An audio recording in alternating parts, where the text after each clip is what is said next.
Rice అంటే అందరికీ ఇష్టం కదండి. ఇలా సింపుల్గా ఇంట్లో రెడీ చేసుకోండి. స్టవ్ మీద గిన్నె పెట్టుకొని ఒక స్పూన్ ఆయిల్ యాడ్ చేసి అందులోకి ఒక గుడ్డును పోసుకోండి. ఇది వచ్చేసి ఒక్కరికి సరిపడా ఫ్రైడ్ రైస్ అండి. ఈ గుడ్లను అటు ఇటు కదుపుకుంటూ చిన్న చిన్న పీసెస్గా చేసుకోండి. ఈ ఫ్రైడ్ రైస్లో ఎటువంటి ఆమ్చూర్ అలాంటివి కలపట్లేదండి. ఇంట్లో ఉన్న సింపుల్ ఇంగ్రీడియంట్స్తో రెడీ చేసుకోండి. సాల్ట్, కారం యాడ్ చేసుకోవాలి. అలానే ఒక పచ్చిమిర్చిని కూడా వేయండి. ఇందులోకి కచ్చా పచ్చా దంచుకున్న వెల్లిపాయను యాడ్ చేయండి. 4-5 రెబ్బల పుదీనా, కొత్తిమీరను కూడా వేసుకోండి.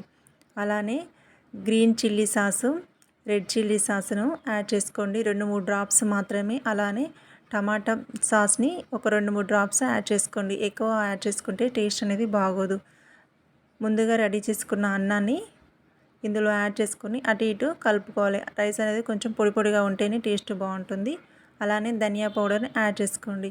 ఇంతేనండి, సింపుల్గా ఇంట్లో ఫ్రైడ్ రైస్ని రెడీ చేసుకోవచ్చు. చాలా టేస్టీగా ఉంటుంది. మీరు కూడా ట్రై చేయండి. మీకు ఎలాంటి రెసిపీ కావాలో నాకు కమెంట్ బాక్స్లో తప్పకుండా కమెంట్ చేయండి.